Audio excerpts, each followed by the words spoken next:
Fala, gente! Estamos aí em mais uma aula da EBO, aula de número 11, e o tema hoje é santificação. Vamos orar. Pai, nós te agradecemos pelo privilégio que nós temos de caminharmos contigo, de andarmos na tua presença e sermos edificados pelo agir do teu Espírito e pelo conhecimento na tua palavra. Então que, mais uma vez, hoje, nós possamos viver nessa intensidade da vida no Espírito. Em nome de Jesus, amém. E aí, você está pronto? Veja, aula de número 11, santificação. Nós passamos por conversão, onde falamos a respeito da fé e do arrependimento. Passamos pela regeneração, pelo nascer de novo, tornar-se uma nova criatura. E passamos pela justificação, onde somos justificados, onde a ira de Deus é aplacada no Filho Jesus e, pela fé, nós somos salvos em Cristo. E estas são as partes que acontecem instantaneamente na salvação de uma pessoa. Então, quando falamos de conversão, regeneração e justificação, como falamos nas aulas 8, 9 e 10, nós falamos da ação instantânea de Deus no coração daquele que crê. Agora, a santificação, ela já começa a fazer parte de um processo. Então, a máxima que nós temos nesse assunto diz o seguinte: em Cristo somos considerados santos para a santificação.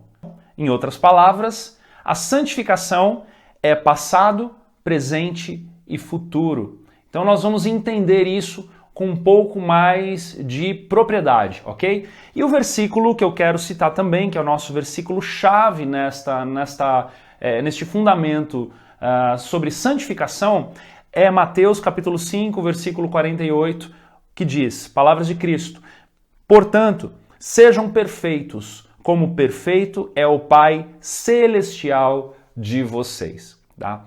Então, vamos fazer o seguinte, vamos entender um pouco, antes de irmos para o que vai dizer respeito à santificação no tempo e no espaço, vamos falar um pouco do significado da palavra santificação. Tá?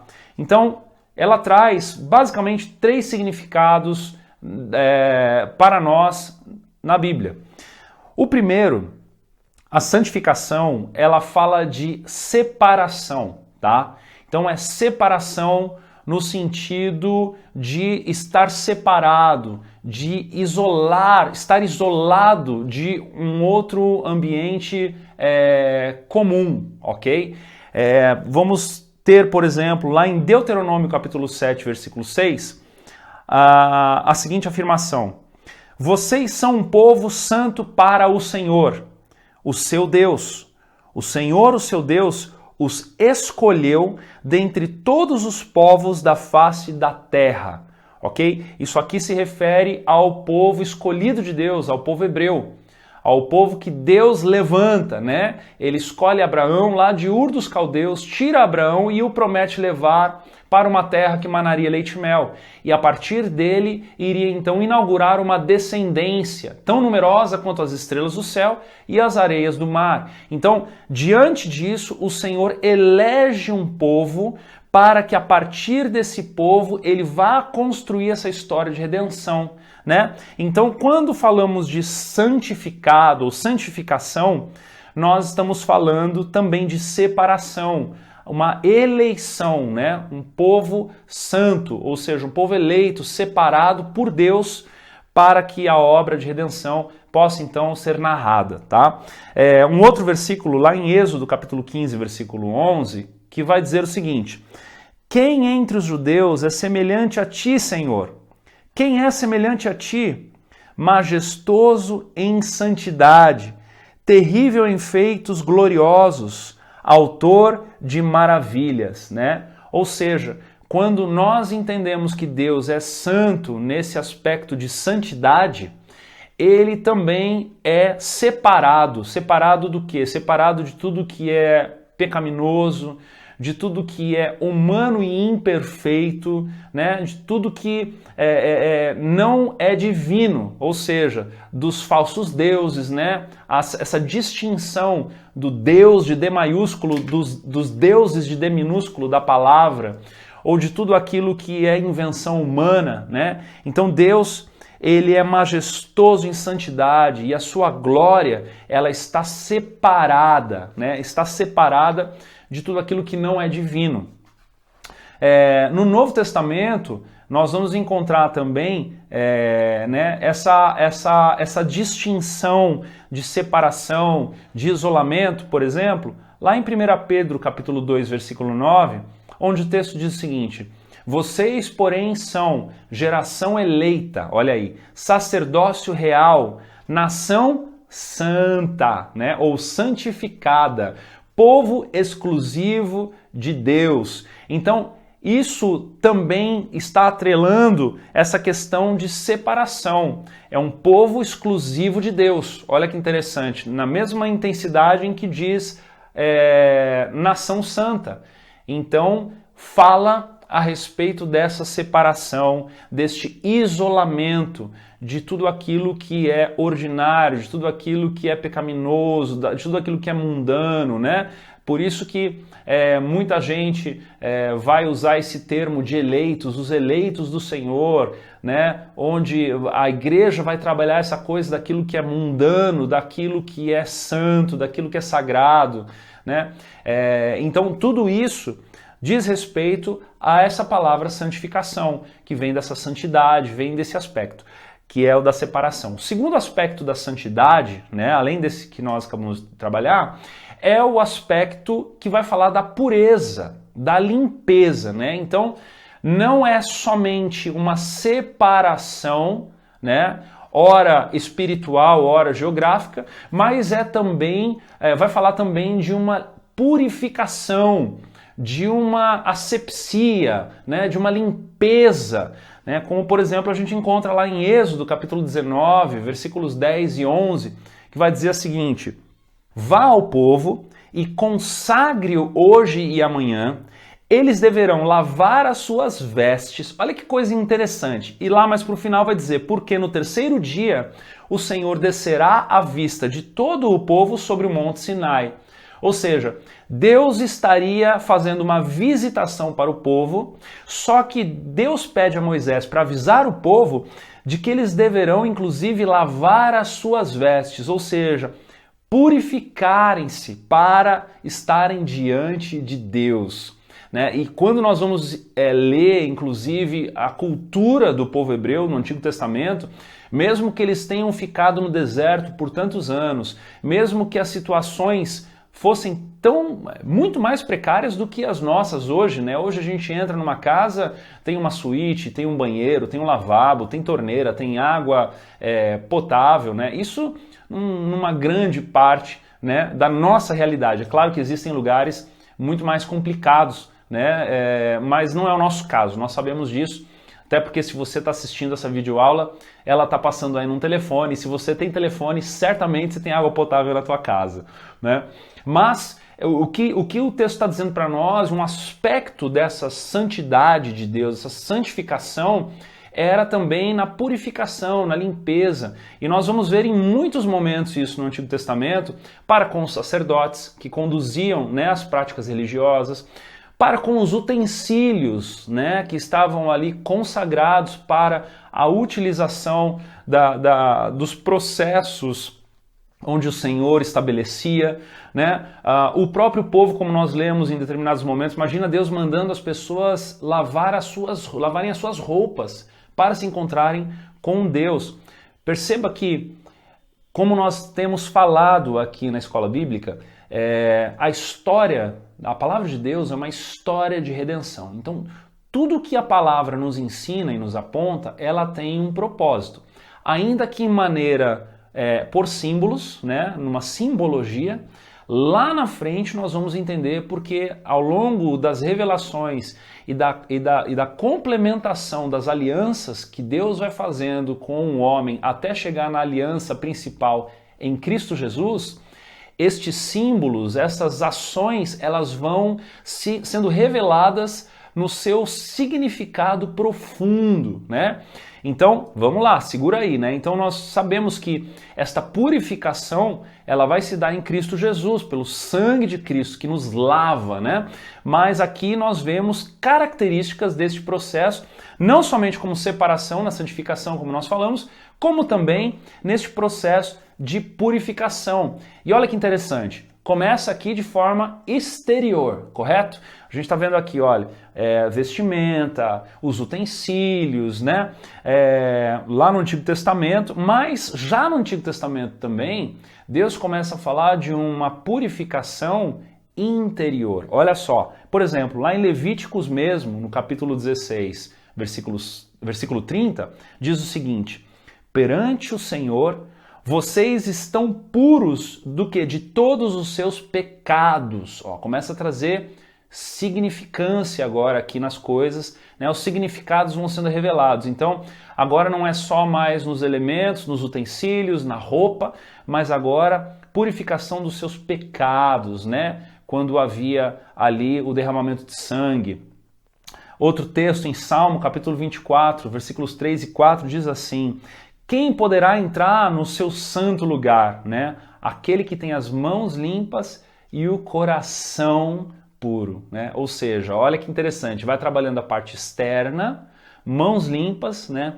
Purificadas, não estão sujas de sangue inocente, não estão sujas de um histórico pecaminoso, né? Mas também um coração puro, ou seja, purificado, lavado por dentro, né? E obviamente, quando nós vamos então para o Novo Testamento, debaixo da revelação em Cristo Jesus de uma nova aliança, essa questão toda dessa purificação, ela começa agora a estar na pessoa de Cristo, né? Onde se torna mesmo uma questão unicamente do coração. Por exemplo, Mateus 5, versículo 8, né? No Sermão do Monte ali, Jesus já começa com as bem-aventuranças. E já nas bem-aventuranças ele vai dizer o seguinte: bem-aventurados os puros de coração, pois verão a Deus, né? Tanto é que nos embates de Jesus com os escribas e os fariseus, quando Jesus os chama de hipócritas, ele os chama de hipócritas justamente pelo aspecto de que externamente eles estão mostrando para todo mundo que eles se purificam pelos processos religiosos da antiga aliança, mas que por dentro eles são como sepulcros caiados, por dentro eles estão sujos, eles estão fedendo, né? Porque o coração não está purificado. Na verdade, as intenções são más, né? Jesus chega ao extremo de dizer: olha, vocês ganham uma pessoa, colocam um fardo tão grande sobre elas que joga elas num ambiente tão pior do que elas estavam, né? Então, você vê o tempo inteiro Jesus confrontando essa purificação que até então estava no Antigo Testamento na sua maior revelação como algo que trazia no tema da santificação algo externo. Agora Jesus vai trabalhar no interior, né? No interior, e ele vai dizer isso com muita profundidade, com muita intensidade, né? Vemos também, por exemplo, em Tito, capítulo 2, versículo 14, o seguinte, diz o seguinte: ele se entregou por nós a fim de nos remir de toda maldade e purificar para si mesmo um povo particularmente seu, né? Então, olha, o aspecto da questão da nação santa, do povo exclusivo de Deus, né, do Antigo Testamento, continua em vigor. Isso é algo que vai até o momento escatológico, até a volta de Cristo, queridos, até o momento da Nova Jerusalém. Mas aqui agora nós vemos na pessoa de Cristo, né? Jesus purifica para si mesmo um povo particularmente seu, dedicado à prática de boas obras, né? E aqui daqui a pouco a gente vai entrar então nessa ordem na santificação, no sentido de que somos santos, estamos sendo santificados ou seremos santos, né? A gente já vai entrar nisso. mas aqui a gente está falando ainda no significado. Então, recapitulando, a gente falou sobre a separação, né, a santificação como significado de separação, isolamento, né, um povo eleito, chamado para si. Agora estamos falando a respeito da santificação como purificação, né, primeiro exteriormente sendo revelado, mas já no Antigo Testamento também com aspectos de interior, mas sendo consumado mesmo em Cristo Jesus para a purificação do coração. E aí, terceiro e último significado para a santificação, juntamente com esse aspecto de purificação interior, está também essa ideia que a santidade vai trazer de uma perfeição moral. Ou seja, voltando lá agora para os primórdios, olha como tudo vai se conectando, queridos. Isso é importante você ir prestando atenção, que esse ensino que nós estamos fazendo, ele está completamente conectado, né? Dentro de um processo cronológico de ordem. Então, agora, veja só, lembra quando a gente falou da imagem de Deus, quando a gente falou da distorção do pecado, quando a gente falou da salvação, que quando nós somos salvos e chamados para Cristo Jesus, nós vamos vivendo um processo de resgate à imagem de Deus, à imagem e semelhança de Deus original lá do Éden.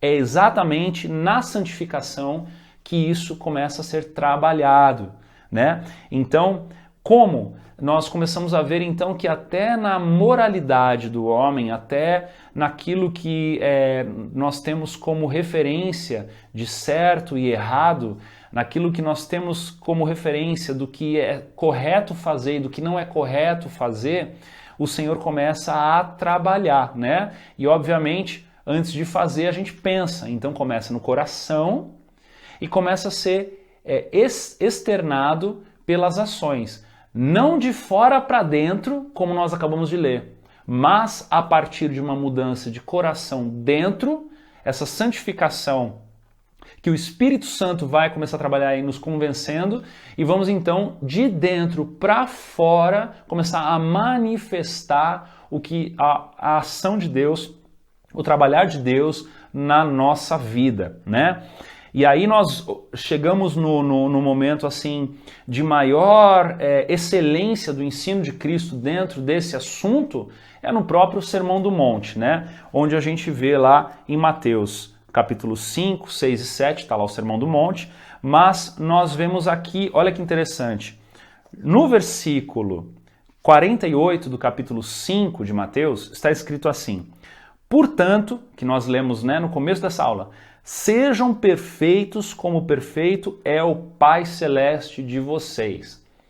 Irmãos, se a gente lê isso aqui fora do contexto, a gente fica louco, né? Porque como que a gente pode ser perfeito ou ficar perfeito se a Bíblia também vai dizer que aquele que diz não ter pecado é mentiroso? Como que a gente vai viver essa questão? Poxa, mas se Jesus está mandando a gente ser perfeito, como é o Pai, se a Bíblia vai dizer que a gente se diz que não peca é mentiroso, ou seja, todos nós estamos ainda neste mundo sujeito aos pecados. É porque aqui é uma convocação, ok? É uma convocação a um lugar de perfeição. Ou seja, Jesus está estimulando os seus seguidores a buscarem a resolutivo, o aperfeiçoamento, o processo de estar em franco crescimento na vida dedicada ao Senhor. Então, nós podemos, diante das palavras de Cristo, e devemos buscar um crescimento na nossa santidade, ok? E aqui agora é exatamente onde nós vamos entrar nessa aula sobre a questão cronológica da santificação. Então, nós precisamos entender que ela é passado, que ela é presente e que ela é futuro, ok? Então vamos falar um pouco do passado na vida do cristão. Como que a santificação é para o passado? O que isso quer dizer? Nós devemos encontrar em Cristo o cumprimento da promessa de que o Senhor nos chama para sermos o povo eleito de Deus. Ou seja, como nós lemos, nós, quando aceitamos a Jesus como Senhor e Salvador, nós então, em Cristo, nos tornamos esta nação santa. Ou seja, somos santificados naquele momento pelo sangue de Cristo. Vamos ver isso, por exemplo, com bastante evidência. Lá em 1 Coríntios capítulo 6, os versículos 9 a 11, diz assim: Vocês não sabem que os perversos não herdarão o reino de Deus? Não se deixem enganar, nem imorais, nem idólatras, nem adúlteros, nem homossexuais, passivos ou ativos, nem ladrões, nem avarentos, nem alcoólatras, nem caluniadores, nem trapaceiros herdarão o reino de Deus. Assim foram alguns de vocês, mas vocês foram, preste atenção no tempo do verbo aqui, foram, né, lavados, ou seja, passado, foram santificados, foram justificados no nome do Senhor Jesus Cristo e no Espírito de nosso Deus. Então, Paulo estava admoestando a igreja de Corinto, né? Estava os chamando à responsabilidade e ele os lembra, dizendo: olha, vocês foram justificados, vocês foram santificados. Ou seja, em Cristo Jesus há um processo na santificação em que nós somos considerados imaculados, sem mancha, sem sujeira, santificados, purificados, separados, né? O que a gente está falando aqui dos significados da palavra santificados, para estarmos andando com Deus. Então, nesse processo, em Cristo Jesus, é passado. Porque quando o aceitamos como Senhor e Salvador, isso acontece uma única vez, né? Em Cristo Jesus. E somos, então, levados para este lugar do qual nós jamais poderíamos pisar se não fosse pelo sangue de Cristo. Então, o sangue de Cristo nos purifica de todo pecado, ok? Então, entramos neste lugar de relacionamento com Deus. Então, neste aspecto, a santificação ela é em Cristo, ou seja, ela é passado. Quando foi consumado no madeiro, nós fomos santificados, ok? Um outro versículo que vai falar para nós também dentro dessa temática está lá em Hebreus capítulo 10, dos versículos 8 ao 10, que diz o seguinte: Primeiro ele disse, sacrifícios, ofertas, holocaustos e ofertas pelo pecado não quiseste, nem deles te agradaste, os quais eram feitos conforme a lei. Olha lá no Antigo, né? Antigo Testamento. Então acrescentou: Aqui estou, vim para fazer a tua vontade. Ele cancela o primeiro, falando de Cristo, da obra de Cristo, de redenção. Ele cancela o primeiro para estabelecer o segundo. Pelo cumprimento dessa vontade,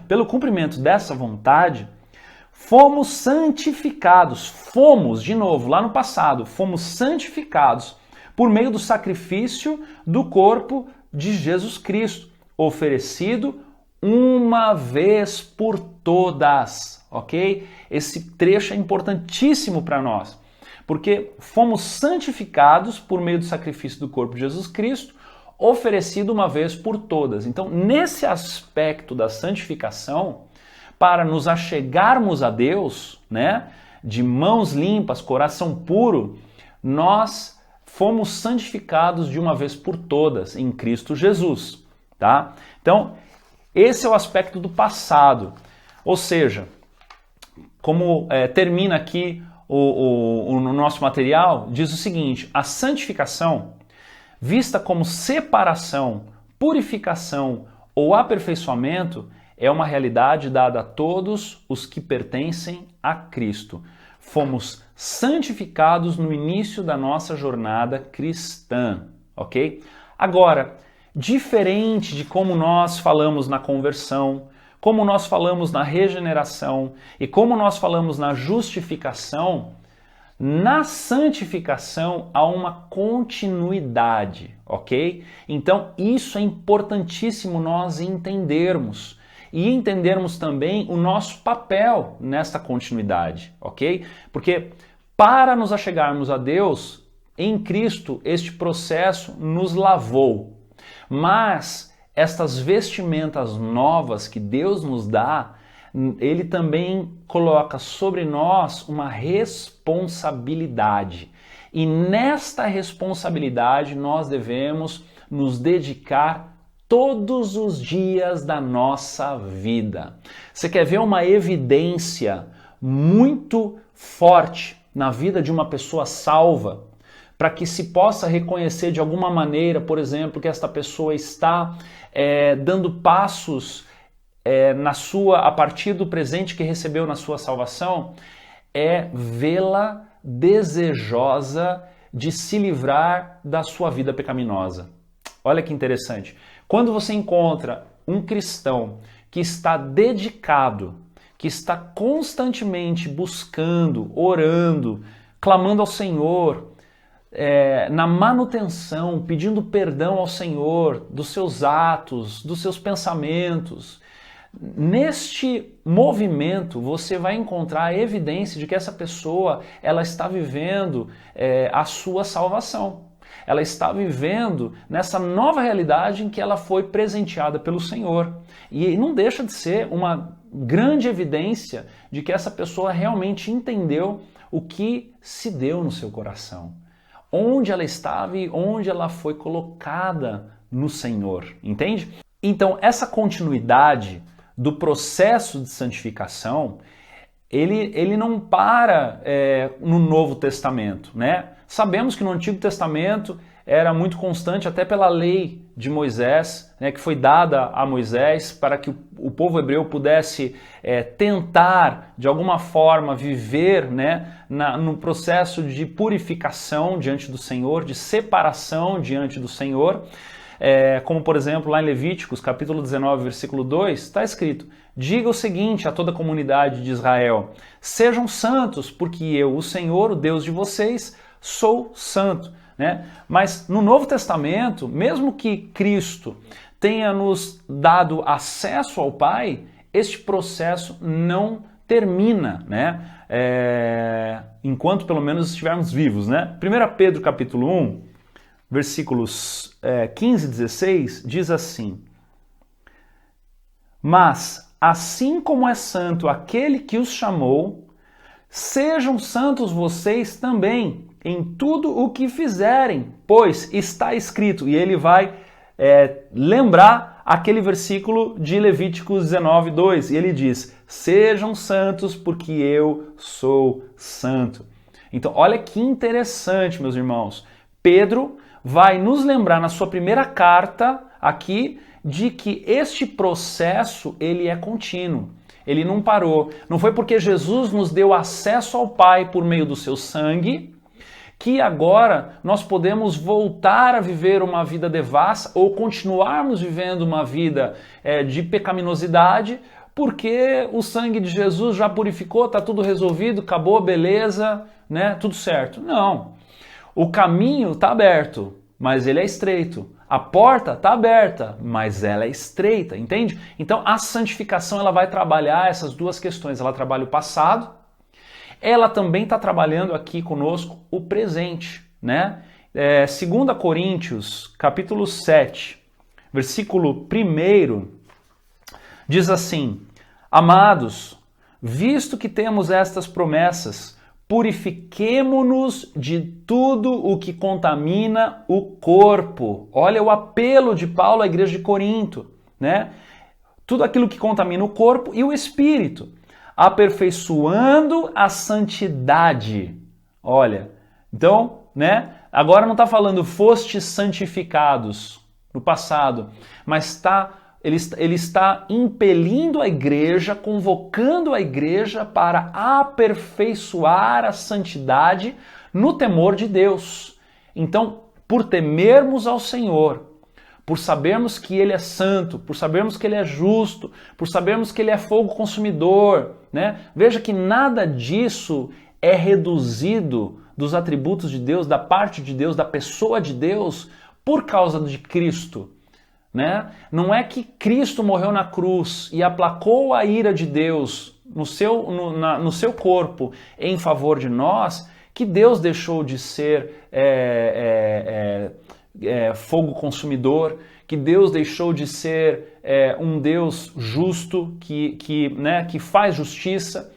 Então, diante de conhecermos esse Deus que continua sendo o mesmo, que inclusive a palavra vai dizer, né, ele é o mesmo ontem, hoje e eternamente, né? Nós então aperfeiçoamos a nossa santidade, né? Em adoração, em reconhecimento, porque agora a gente não faz mais por merecimento, para que de alguma maneira possamos, como que tentando escalar uma parede difícil para chegar do outro lado. Não, o Senhor nos coloca no outro lado em Cristo Jesus. Mas quando somos colocados no outro lado, por temor e tremor, sabendo que era impossível nós, por conta própria, nos achegarmos no outro lado, nós vamos então nos dedicar aperfeiçoando em santificação, nos desvinculando das coisas deste mundo, da carne, para vivermos em adoração ao Senhor. Entende? Então é uma continuidade. É uma continuação que o Senhor nos convida a vivermos, né? Hebreus, olha só, Hebreus capítulo 12, versículo 14, vai dizer o seguinte: esforcem-se para viver em paz com todos e para serem santos. Esforcem-se para serem santos, né? Tem gente que vai atribuir, olha o perigo aqui também, tem gente que vai atribuir a ação do Espírito Santo, que o Espírito Santo de fato convence o homem do pecado, da justiça, do juízo, ele vai atribuir a uma ação unilateral do Espírito Santo. Então a pessoa, ela como se ela ficasse sentada numa cadeira, né, sentindo a brisa passar e dizendo assim no coração: o dia que o Senhor quiser que eu mude nessa área, o Espírito Santo me convencerá. O Espírito Santo vai me empoderar de tal maneira que eu vou desejar o contrário. Então, quer saber? Eu vou ficar aqui esperando, né, na sombra, tomando minha aguinha de coco, até que o Espírito Santo faça a sua obra. Não. Olha o que está escrito aqui: esforcem-se para viver em paz com todos e para serem santos. Sem santidade, ninguém verá o Senhor. Meus irmãos, Paulo estava escrevendo aos hebreus salvos. Paulo estava escrevendo aos hebreus que estavam rejeitando o Senhor neste aspecto. Estavam desdenhando da sua porção para esta obra de santificação. Então, a santificação no presente, ela não é unilateral da parte de Deus. Ela requer o nosso esforço, ela requer o nosso exercício, ela requer a nossa intencionalidade. E é por isso que uma das grandes responsabilidades do púlpito da igreja é pregar santificação, é pregar aquilo que a palavra vai apontar e acusar como pecado, né? O que é pecado para Deus, o que desagrada o Senhor, o que o cristão deve deixar de praticar, deixar de fazer, deixar de pensar, deixar de desejar, entende? Para que este exercício da santificação possa ser estabelecido e o ambiente onde o Senhor vai derramando mais e mais da sua presença possa ser estabelecido, né? É por isso que há um arrependimento para a salvação, ok? Há um arrependimento que é para aceitar a Jesus, mas nós não podemos achar que um arrependimento é suficiente para uma vida. Na verdade, o cristão, ele vive em constante arrependimento. Ele vive em constante reflexão profunda. Ele é o maior auditor da sua própria alma. O cristão é aquele que está em constante auditoria da sua vida, dos seus pensamentos, das suas ações, das suas intenções por trás das ações, né? Gente, a vida piedosa do cristão, quando ele se depara com a palavra de Deus, no momento pela manhã, onde ele lê a Bíblia, ele ora ao Senhor, ele deve viver uma profunda reflexão com respeito às suas intenções do coração. Ele deve ter um diálogo aberto com o Senhor em momentos de oração, a ponto de dizer coisas no sentido de: Senhor, Deus, o Senhor sabe que eu estou desejando isso e isso te desagrada, Senhor. Me perdoa, Senhor. Me perdoa, que os meus pensamentos agradem a Ti, né? Orações deste tipo devem ser constantes na vida do cristão, para que este processo de purificação, de separação, essas palavras que significam santificação, né, possam então se fazer valer na nossa vida e ser uma manutenção constante, né? Então, veja que isso é algo que está deve estar constantemente em pauta no nosso coração. Romanos capítulo 12, versículos 1 e 2 diz assim: Portanto, irmãos, rogo-lhes pelas misericórdias de Deus, que se ofereçam em sacrifício vivo. Por quê?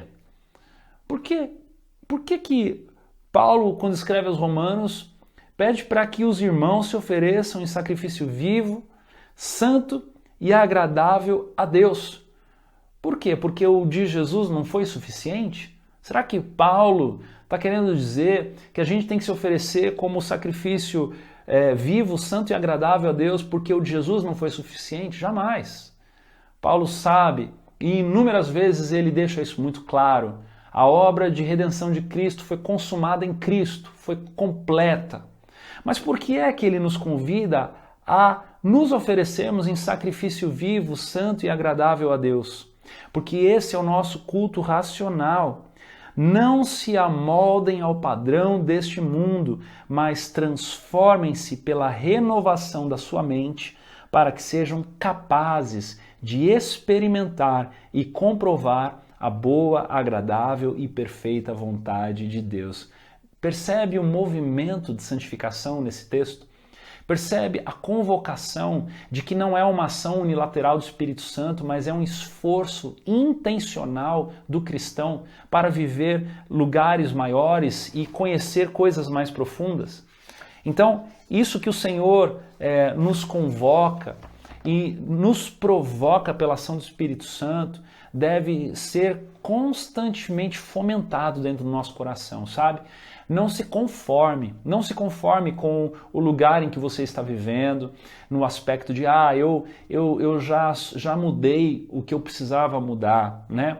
Às vezes a gente agradece ao Senhor, claro, isso é maravilhoso, poxa, olhar para trás e falar, meu Deus, eu fazia isso, eu vivia aquilo, eu falava isso, eu pensava aquilo, hoje, Senhor, obrigado, o Senhor me lavou, o Senhor me limpou, o Senhor me deu uma nova história, o Senhor me deu um novo coração, mas não empaque aí, né? Continue avançando, continue crendo que há muito mais para experimentar da parte do Senhor, né? 2 Coríntios, capítulo 3, versículo 18, vai dizer o seguinte, diz assim: E todos nós, com a face descoberta, contemplamos a glória do Senhor, segundo a sua imagem, estamos sendo transformados com glória cada vez maior, a qual vem do Senhor, que é o Espírito. Você entendeu o processo aqui? Estamos sendo transformados com glória cada vez maior, a qual vem do Senhor, que é o Espírito. Veja o processo de santificação, né? E por último, Hebreus, capítulo 12, versículo 1, diz assim: Portanto, também nós, uma vez que estamos rodeados por tão grande nuvem de testemunhas, livremo-nos de tudo o que nos atrapalha e do pecado que nos envolve e corramos com perseverança a corrida que nos é proposta, tendo os olhos fitos em Jesus, autor e consumador da nossa fé. Ele, pela alegria que lhe fora proposta, suportou a cruz, desprezando a vergonha, e assentou-se à direita do trono de Deus. Então, olha só, Paulo chega ao extremo de falar dessa disciplina disciplina de forma regrada, como um atleta, né? Se desvincular das coisas desse mundo para correr em direção a uma santificação na presença do Senhor. Então, santificação é passado no aspecto de que é em Cristo Jesus e Ele então nos dá o acesso ao Pai, Ele nos lava com seu sangue, mas é também presente e de forma muito intensa, de que nós devemos buscar uma santificação constante e o lavar da presença do Senhor, para que possamos experimentar mais e mais dessa presença maravilhosa, ok? E é futuro? Sim, é futuro, porque na aula 12 nós vamos falar de glorificação. É quando a santificação chegará no seu alvo, no seu lugar pleno. Então, bora para a próxima aula. Deus te abençoe. Preste atenção nestes processos. Não deixe o Espírito Santo falando sozinho no teu coração, ok? Todas as vezes que ele te constranger, todas as vezes que ele sussurrar dentro de você e ele te convocar para uma nova postura com relação aos teus pensamentos e às suas atitudes, dê ouvidos a ele. Corra nessa direção. Corra como esse atleta que Paulo fala aqui em Hebreus, se desvinculando das coisas desse mundo, buscando Cristo como alvo de todas as coisas. Em nome de Jesus, que Deus te abençoe e até a aula 12.